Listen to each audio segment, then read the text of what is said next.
Another busy week at the state capitol where once again lawmakers debated and passed bills that will directly impact your kids at school. And some of these your kids might love. More time for recess. Others, maybe they won't, like a longer school year. And everybody today, of course, has questions on how all of this will work. And joining me today are two lawmakers in the House who agree on some of these measures and who do not agree on some of the others. Representative Chad Caldwell, a Republican from Enid, who is the vice chair of the Education Oversight Committee and the chair of the Appropriations and Budget Education Subcommittee. Welcome. Welcome. Thank you so much. Appreciate it. Representative Jacob Rosecrans is a Democrat from Norman on the House Common Education Committee, and before that taught middle and high school social studies. Welcome to you. Appreciate you having me on. Absolutely. Thanks so much. Before we get into the bills, I do want to just acknowledge quickly, Representative Caldwell, what happened in your hometown of Enid, the EF4 tornado. I know that has been a very difficult and emotional week for you and people your neighbors there. Yeah, well, thank you very much. Appreciate that. Thanks to everybody out there who's been praying for our folks. The most important thing, as we've said this whole time, is no one lost their life. Right. Possessions can be replaced, but the important thing is nobody lost a life. So thank you very much for the kind words. Yeah, absolutely. I'm going to be talking a little bit more about it at the end of the program. But let's start with things that you two gentlemen agree on here when it comes to legislation. The bell-to-bell no-sell, we've talked a lot here on the program. Representative Rosecrans, you were not in favor of this bill, and you came around to it. Why is that? Well, first of all, we get a lot of different legislation that comes through, and so some ideas may be good, some ideas may be bad. I take a perspective as a former teacher, so part of me was like, yes, I can't believe this is great, because it was a big problem in my classroom back when I was teaching. Even when you were teaching? Correct. Okay. Had to really game plan for it, and it just became a problem. Now, if you listen to some folks, some of the naysayers, it's about school security mostly. And I understand that because as a teacher, I've always been scared that our schools are kind of, could be soft targets or whatever you want to call that. Sure. And so I was like listening to that side of things. What got me on board was talking to administrators who were like, listen, we already have these policies in place. We need a statewide law to help implement it, to help enforce it. It makes it easier. It makes the schools not the bad guy here. It's like, hey, listen, we're following state laws. Exactly. And then that got me on board. And then now that we're about to make it permanent, because remember, that was a pilot. Yes, it was.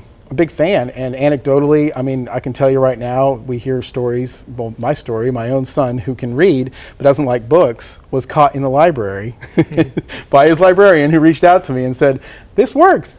And so I was like, oh, that's perfect. It's a perfect little story. I know it's anecdotal, awesome. But then I started hearing from more parents that were like, this is a good thing. And teachers. Right. Representative Caldwell, just really quickly, because you authored this bill, didn't you? Yes. Any surprise that the pilot program went permanent here? No, not really. I mean, it did exactly what we expected it to do. I was for sure you were going to say that the reason you came around was because of my great bill presentation and debate. Eloquence, yes. Exactly, yes. No, it did exactly what we thought it was going to do. Right. We've seen academics outcomes grow. We've seen behavioral issues decline.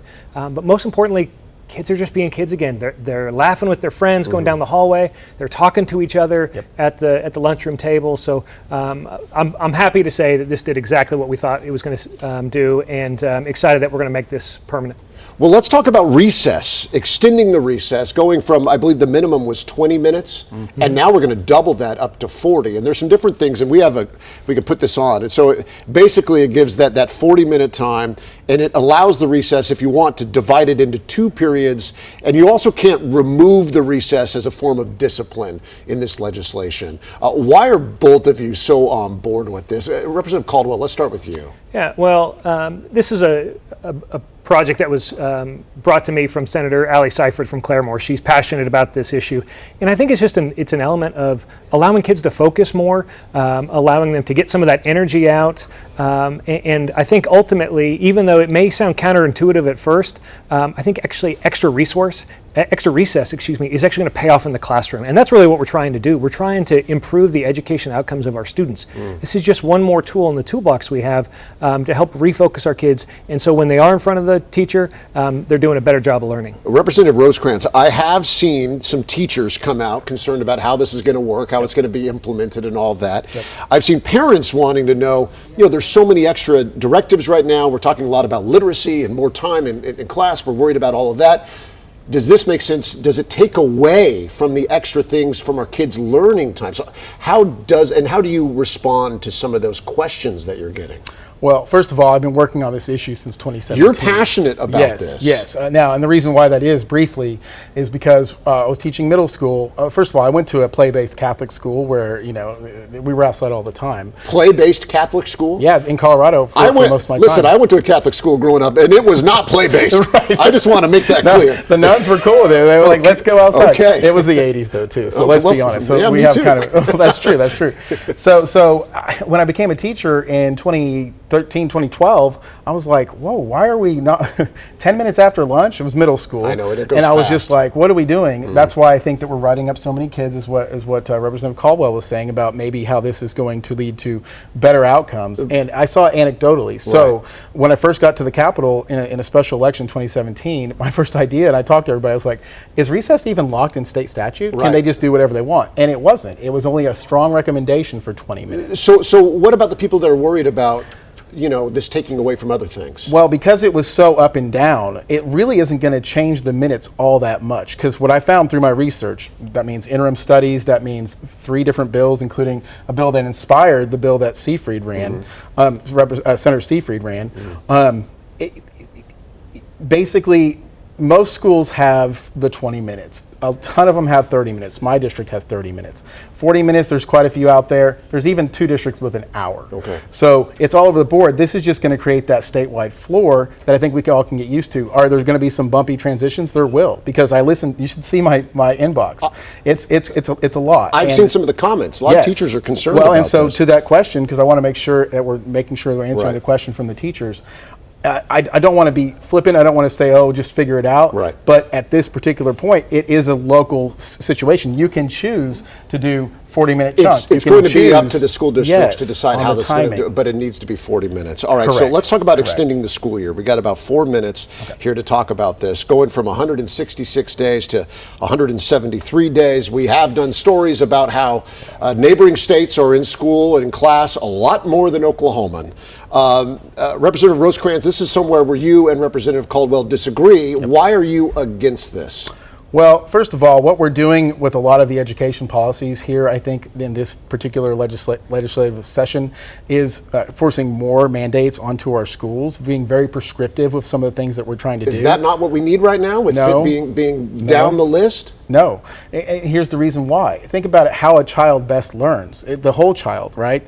We've moved away from that. We've moved to this kind of, what is your test score? It has a name, it's called corporate education reform. So part of that idea also, back to the question, is seat time, or more time in class equals more learning time. Well, I push back against that, because it's quality that you need to worry about, and we're not doing anything to make sure that we're recruiting and retaining our quality teachers right now. Until we do that, I don't know what adding more days, either before or after, or whatever, is going to do to help. Representative Caldwell, why is this an important piece of legislation in your opinion? Well, I think you hit on it. Obviously, our kids are right now going to school amongst the fewest days of any state in the country. That to me seems like a problem. You mentioned our education outcomes. I hope Republican, Democrat, doesn't matter. I hope everybody would agree that our kids have got to do better. If our kids aren't doing better with increased instructional time, I think we have to have some really larger, deeper conversations about that. So to me, it really is quite common sense. When we're not doing very well and we're going to school fewer days in just about every state in the country, it seems to make sense we need to change that. That's one of the things I'm excited about this legislative session. We have done something. This is the most impactful session we've had education-wise in my 12 years in the legislature. There have been a lot of bills. There has been a lot of bills. We've done something for every child in the state of Oklahoma, no matter where you live, what zip code. Every child in Oklahoma is going to be impacted by the education legislation we've run this year, and I'm real excited about the results it's going to bring. Teachers are saying, what, I have to work more? Am I getting more money for this? They are, as a matter of fact. So we just passed a $2,000 teacher pay raise.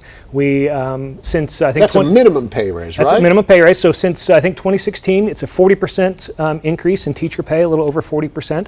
We just put an extra $232 million overall in the education budget. Since 2018, the education budget is up 75%. So we're investing the resources. Sadly, we haven't seen the results. So the changes you're seeing today, longer school day, no cell, longer recess, we've invested. Now we got to start seeing the results. So we're putting those policies around that to really correspond with that increased investments. we got to drive some results. Gentlemen, we're going to take a break here. We have more conversation coming up on digital, so look for us online, on YouTube, on Facebook, on KOCO.com. But representatives, thanks so much for being here. Thank you so much. We really appreciate the time.